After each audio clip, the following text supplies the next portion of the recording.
Today we got distilleries, benches, beer case guitars, and we ask you how safe is safe enough. Check it!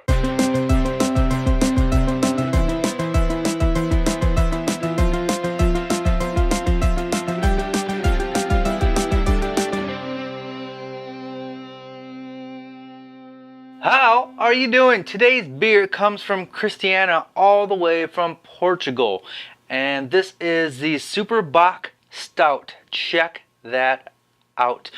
She has an awesome YouTube channel called Get Hands Dirty, and it's really good, and I highly suggest you check that out as well. It's really good stuff. So let's give this beer a try, shall we? Ooh, that's really good. Thank you, Christiana, and I love your channel. Good stuff, good stuff. Alright, so what have I been up to? This past week I put out a follow-up video to the coffee station build, and where I give my design thoughts and process and some of the bumps in the roads that I ran into. I talk about all that in the video. You can check that out here. Also, I had a sit down with Jay Bates and asked him a bunch of questions. That happened right here in the shop, and that was good times. You can check out that video here. And then the controversial video that I did for Rockler. It was to promote their 15% off in the month of May, as well as the new dust hose adapter that they just put out. Now, if you've seen the video, you probably understand that I was playing a character while doing that, right? My language is a little salty, and I had a good time with that. I got a great reaction out of it, actually. I did that video without Rockler's permission. Basically, I made the video and I uploaded it, and then I just waited for them to email me to see what their reaction was. I'm not going to play any clips from the video. If you haven't seen it, click down below. Big warning that it is not family friendly. But just the fact that Rockler saw that and thought it was totally cool. Just the fact that Rockler said, hey, thank you for making such an awesome video that translated into some sales and it was good for us. That just means that there's cool people working over at Rockler. I truly appreciate that. Cool people. Now they did say, hey, because of the language, we can't share this in our newsletter or we can't tweet this out. Understandable. It's not family friendly. But cool folks at Rockler. So if you want to watch that video and you like the F-bombs, you can check that out down below. And if you want 15% off most purchases in the month of May, use this coupon code down below. Cheers to you, Rockler, for being cool people. Alright, let's get into this week's videos. First video. I try not to show favoritism, and I try not to show the same makers too often, but when you consistently produce awesome videos, I have no choice. Check out the Diresta Distillery model by Jimmy Diresta.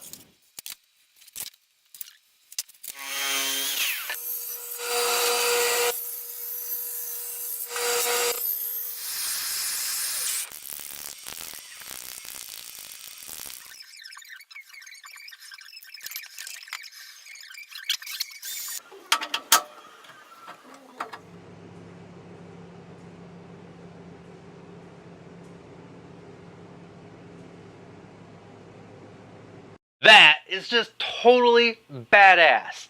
Badass. In this next video, I love how Matthew leaves the bark on the slabs on this live face bench. Check this out. This thing was so bowed, I decided to cut it first and then flatten the sections individually. I was able to fit 4 8mm by 40mm dominoes in one side and 5 in the other. Once the epoxy was dry, I could remove the clamping blocks by breaking them off with a solid tap from a mallet. Really just nailed that grain continuity across those miters. I also really like the splay of the legs. I think it is a pretty good angle. It's not too steep, it's not too shallow. That is so cool. I love the angled legs and the keys that he put in there. Good stuff, Matthew. Here's something I've never seen before, an end grain jewelry box. Check it.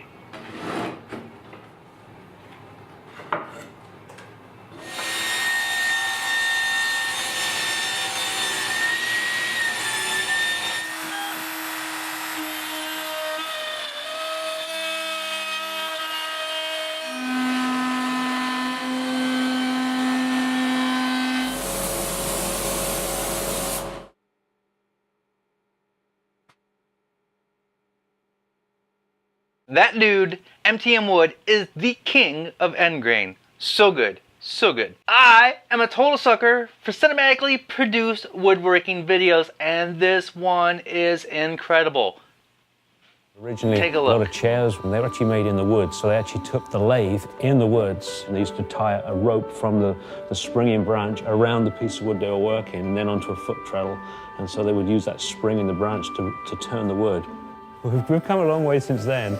Electronic speed controls and everything else. I like to use different speeds for different things, especially when I'm doing the texturing. Of course, you can put in different kinds. When you have those things in your life, you see them every day. Oh man, that was fantastic. I really love how Brian from Garage Woodworks explains his techniques in his well-produced vids. Take a look at his pizza cutter. I decided to go with Picciuto. So the first thing I'm going to do is make a nice straight edge on this piece of Picciuto. Then I'll take it over to the table saw and cut off a strip that's wide enough for the blade. Before taking this piece over to the planer, I'm going to flatten one face at the joiner and just chalk the handle blank out of the clamps. I'm going to drill a 5/16 inch hole for a dowel which will hold the cutter wheel.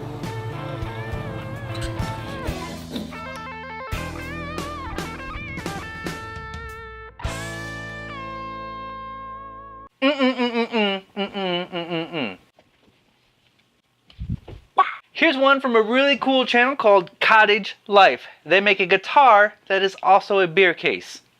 Are you kidding me? Take a look.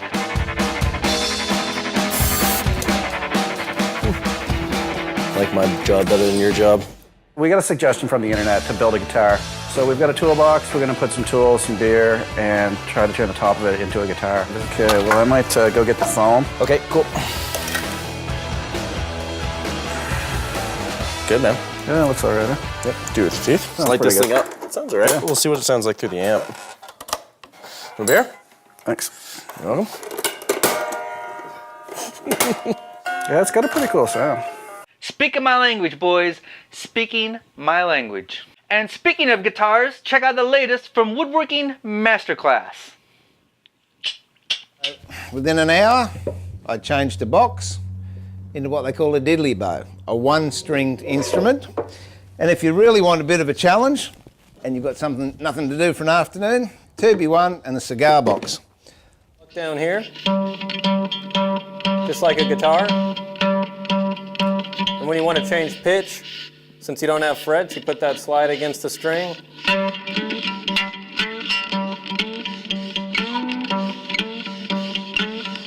Make your own box, and you can make a full-blown electric guitar for far less than you'd ever imagine. Music to my eyes. Alright, on Monday via the Facebooks and Twitters, I asked you, how safe is safe enough? Here's how you responded. Tough question. That's not an answer. My rule is, if I can lose a finger or an eye, I look to find another way. Not a bad rule. Any less than 37 commenters saying you're doing it wrong. Tell me about it. Ask yourself, will all my appendages and eyeballs remain intact? Yes? Proceed. Safe is getting rid of the boxes for the new tools before the wife sees them. As long as the big five are protected. Eyes, ears, lungs, fingers, and pride. Safety will always be improved, but it'll never be absolute. My rule of thumb is that if I do not feel comfortable doing something, then I won't do it until I find a better way. Great advice. There's always risk using any tool. Safe enough for me is simply taking my time and using my tools properly and not attempting whatever crazy thing I see Jimmy Diresta do in his latest video. If Jimmy does it, it's probably safe. Probably. Safety is keeping all your digits. Safety enough is blood but no stitches. And then there's this. Alright, every single Friday, Bob Clegg, Jimmy Diresta, and myself put out an audio podcast called Making It, and this past episode was all about inspiration versus copying. You can check that out in the link down below. Once again, I have t-shirts available at my screen printer's website. Here's what's available. Bang, boom, and bam. New designs will be available soon. I am able to do what I do because of you and your support. If you would like to help out the show, you can do so by sharing this video, following me on your favorite social medias, supporting me on Patreon and buying me a beer, which is a money donation. And this week, I would like to thank the following donators. Glenn Vanner, Doug Wright, Kevin Brezina, a huge donation from Michael Morley, and a nice one from Philippe Cretion. All right, thanks Christiana for the beer. That is it, folks. Be safe, be nice, stay passionate, and make something. And I'll see some of you at Maker Faire.